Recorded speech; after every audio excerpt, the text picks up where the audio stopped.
सम्पूर्णलाई स्वागत छ मेरो युट्युब च्यानल केजिबी नेपालमा र सम्पूर्णले यो भिडियो अन्तिमसम्म हेरेर आफ्नो प्रतिक्रिया जनाइदिनु होला। आज एकदमै गम्भीर विषय लिएर तपाईहरुको सामु उपस्थित भएको छु। के तपाईलाई थाहा छ नेपालको एउटा यस्तो भूमि आज पनि विवादमा छ। एउटा यस्तो भूमि जहाँ नेपालले आफ्नो अधिकार भएको दाबी गर्छ, तर त्यही भूमिमा आज नेपालको प्रशासन छैन। प्रश्न उठ्छ, यदि त्यो भूमि नेपालको हो भने त्यो हाम्रो नियन्त्रणभन्दा बाहिर कसरी पुग्यो? के नेपालले आफ्नो भूमि गुमायो वा इतिहासको गलत व्याख्याले यो विवाद जन्माएको हो? आज हामी भावना होइन तथ्य बोल्नेछौँ, नारा होइन नक्सा बोल्नेछ, राजनीति होइन इतिहास बोल्नेछ र आज हामी खोज्नेछौँ कालापानी, लिपुलेक र लिम्पी अधुराको सम्पूर्ण सत्य।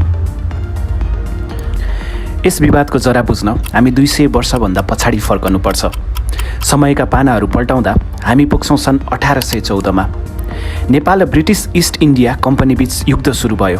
त्यो बेला नेपालको भूभाग अहिलेको भन्दा निकै ठुलो थियो। नेपाल पश्चिममा सतलज नदीसम्म फैलिएको थियो, तर 2 वर्ष लामो युद्धपछि नेपालले ठुलो भूभाग गुमाउनु पर्यो। 4 मार्च 1816मा सुगौली सन्धि सम्पन्न भयो। यही सन्धिले आधुनिक नेपालको सीमाको आधार बनायो। सन्धिमा स्पष्ट लेखिएको थियो नेपालको पश्चिमी सीमा काली नदी हुनेछ, तर एउटा कुरा लेखिएन, काली नदीको वास्तविक मुहान कहाँ हो? र यहीँबाट भविष्यको एउटा ठुलो विवाद बीजारोपण भयो। तर वास्तविक कथा यहाँबाट सुरु हुन्छ। धेरै मानिसलाई लाग्छ यो जमिनको विवाद हो, तर यो वास्तविकता त्यसभन्दा धेरै गहिरो छ। यो एउटा नदीको विवाद हो। नेपाल भन्छ काली नदीको मुहान लिम्पी अधुरा हो। यदि लिम्पी अधुरा नै वास्तविक मुहान हो भने लिम्पी अधुरादेखि पूर्वतिरको सम्पूर्ण भूभाग नेपालको पर्छ। त्यसमा कालापानी र लिपुलेक पनि समावेश हुन्छन्, तर भारतको दाबी फरक छ। भारतका अनुसार काली नदीको सुरुवात कालापानी नजिकबाट हुन्छ र यही फरक व्याख्याले दुई देशको नक्सालाई फरक बनाएको छ। अब भावना र राजनीतिभन्दा पर विज्ञानले के भन्छ? उपलब्ध तथ्यलाई केलाउँदा विश्वभर नदीको मुहान निर्धारण गर्न 3 आधार प्रयोग गरिन्छ।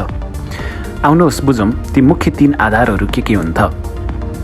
प्रमुख र पहिलो आधार सबैभन्दा लामो जलधारा, दोस्रो सबैभन्दा ठुलो जलप्रवाह, तेस्रो मुख्य जलाधार प्रणाली। नेपालका धेरै भूगोलविदहरूको तर्क छ लिम्पी अधुराबाट बग्ने नदी नै सबैभन्दा लामो र मुख्य जलधारा हो। यदि यही नै वैज्ञानिक मापदण्ड प्रयोग गरियो भने नेपालको दाबी अझ बलियो हुन्छ। यही कारण नेपालले नदीको उत्पत्तिलाई आफ्नो मुख्य प्रमाण मान्दै आएको छ। अब इतिहासका प्रमाणतर्फ लागौँ, किनकि कहिलेकाहीँ नक्साले सबैभन्दा धेरै कुरा बोल्छ। ब्रिटिसकालीन धेरै पुराना नक्साहरूमा काली नदीको मुहान लिम्पी अधुरा देखाइएको पाइन्छ। सन् 1827, सन् 1837, सन् 1850 का दशक धेरै नक्साहरूमा सीमा फरक देखिन्छ, तर पछि केही नक्साहरूमा सीमा रेखा पूर्वतिर सरेको देखिन्छ। नेपालका अनुसन्धानकर्ताहरू भन्छन् यही विवाद नेपालको मुख्य कारण बन्यो। प्रश्न अझै बाँकी छ, यदि प्रारम्भिक नक्साहरूमा लिम्पी अधुरा थियो भने पछि किन परिवर्तन भयो? अब हामी पुग्छौँ विवादको सबैभन्दा संवेदनशील बिन्दुमा। सन् 1962 भारत र चीनबीच युद्ध सुरु भयो। युद्धपछि भारतले सुरक्षा कारण देखाउँदै कालापानी क्षेत्रमा सैनिक उपस्थिति बढायो। त्यसपछि भारतको प्रशासनिक नियन्त्रण त्यहाँ बलियो हुँदै गयो। नेपालले भने त्यो क्षेत्र आफ्नो भूमि भएको दाबी निरन्तर गरिरह्यो र यही अवस्थाले आजको विवादलाई जन्म दियो। तर कथा यतिमै समाप्त हुँदैन। समय बित्दै जाँदा यो विवाद झन् जटिल बन्दै गयो। नेपालले विरोध गर्यो किनकि नेपालका अनुसार त्यो भूमि विवादित थियो। त्यसपछि सन् 2020मा भारतले लिपुलेक सडक उद्घाटन गर्यो। नेपालभर ठुलो प्रतिक्रिया आयो, तर कथा यतिमै समाप्त हुँदैन। समय बित्दै जाँदा यो विवाद केवल इतिहासको विषय रहेन, यो राष्ट्रिय राजनीति, कूटनीति र राष्ट्रिय स्वाभिमानको विषय बन्यो र यहीँबाट इतिहासले अर्को महत्त्वपूर्ण मोड लिन्छ। सन् 2020मा भारतले लिपुलेक सडक उद्घाटन गरेपछि नेपालभर तीव्र प्रतिक्रिया देखियो। देशभर एउटै प्रश्न उठ्न थाल्यो, कालापानी, लिपुलेक र लिम्पी अधुरा आखिर कसको भूमि हो? त्यसपछि तत्कालीन प्रधानमन्त्री केपी शर्मा ओलीको नेतृत्वमा नेपाल सरकारले नयाँ राजनीति तथा प्रशासनिक नक्सा जारी गर्यो। उक्त नक्सामा कालापानी, लिपुलेक र लिम्पिअधुरालाई नेपालको भूभागको रूपमा समावेश गरियो। त्यसपछि नेपाल संसदले संविधान संशोधन मार्फत उक्त नक्सालाई आधिकारिक मान्यता प्रदान गर्यो। समर्थकहरूका अनुसार यो कदम नेपालको राष्ट्रिय अडानलाई स्पष्ट रूपमा प्रस्तुत गर्न ऐतिहासिक निर्णय थियो। आलोचकहरूले भने यसलाई फरक दृष्टिकोणबाट पनि हेरे। तर एउटा कुरा निर्विवाद छ, यो घटनाले सीमा विवादलाई राष्ट्रिय बहसको केन्द्रमा पुर्यायो। तर कथा अझै समाप्त भएको छैन। 200 वर्ष पुरानो यो विवाद आज पनि नेपालको राजनीतिमा उत्तिकै संवेदनशील विषय बनेर रहेको छ। र यहीँबाट सुरु हुन्छ अर्को महत्त्वपूर्ण अध्याय।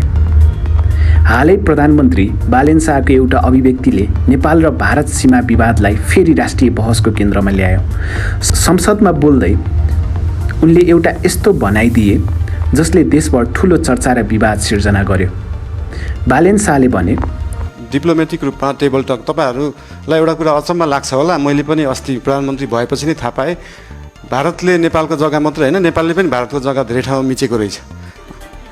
अनि यो कुरा चाहिँ अस्ति भर्खरै थाहा पायो। त्यही भएर दुईटै देशले अध्ययन गरेर हामीले मिचेको छौँ, उहाँहरूले मिच्नु भएको छ, के छ त्यसलाई चाहिँ बसेर एउटा साथी। तर उपलब्ध प्रमाणहरूले अर्को कथा पनि सुनाउँछन्। उनको अभिव्यक्तिलाई लिएर राजनीतिक दलहरू, सीमा विज्ञहरू र सर्वसाधारणहरूबीच फरक प्रतिक्रिया देखियो। कतिपयले यसलाई यथार्थ स्वीकार गर्न साहसी अभिव्यक्तिको रूपमा व्याख्या गरे। कतिपयले भने यसले नेपालको ऐतिहासिक दाबीलाई कमजोर बनाउने तर्क प्रस्तुत गरे। विवाद बढ्दै गएपछि परराष्ट्र मन्त्रालयले स्पष्टीकरण दियो। मन्त्रालयका अनुसार प्रधानमन्त्रीको अभिव्यक्ति मुख्यतः सीमा क्षेत्रमा रहेको 10 गजा तथा सीमा पर भूमि प्रयोगको जटिल अवस्थासँग सम्बन्धित थियो। तर एउटा कुरा निश्चित छ, यस अभिव्यक्तिले कालापानी, लिपुलेक र लिम्पिअधुराको विषयलाई फेरि एकपटक राष्ट्रिय बहसको केन्द्रमा ल्याएको छ। र यही प्रश्नले आज पनि नेपाली राजनीतिलाई विभाजित गरिरहेको छ। सीमा विवादको समाधान भावनाले गर्ने कि संवादले, इतिहासले गर्ने कि कूटनीतिले, उत्तर अझै खोजिन बाँकी छ।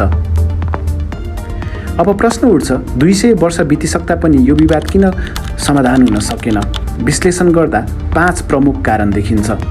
पहिलो कारण सुगौली सन्धिको अस्पष्टता। दोस्रो कारण फरक नक्साहरू। तेस्रो कारण नदीको फरक व्याख्या। चौथो कारण क्षेत्रको रणनीतिक महत्त्व र अन्तिम कारण राजनीतिक राष्ट्रवाद।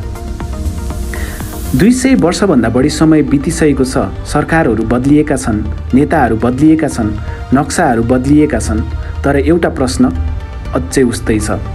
भूमि केवल माटो होइन, भूमि हाम्रो पहिचान हो, भूमि हाम्रो अस्तित्व हो, भूमि हाम्रो इतिहास हो। र कालापानी, लिपुलेक र लिम्पिअधुराको प्रश्न केवल सीमाको प्रश्न होइन, यो नेपालको राष्ट्रिय स्वाभिमानसँग जोडिएको प्रश्न हो। आज पनि प्रश्न उही छ, काली नदीको वास्तविक मुहान कहाँ हो? यदि इतिहासका पुरा नक्साहरू सही हुन् भने, यदि वैज्ञानिक अध्ययनहरू सही हुन् भने, यदि सुगौली सन्धिको मूल भावना सही रूपमा लागू गरियो भने सत्य आखिर कता छ? निर्णय तपाईँ गर्नुहोस्। हामीले केवल तथ्य प्रस्तुत गरेका छौँ, किनकि राष्ट्रप्रेम भनेको केवल नारा लगाउनु होइन, इतिहास बुझ्नु हो, प्रमाण खोज्नु हो र सत्यको खोजीमा दृढ रहनु हो। जय नेपाल।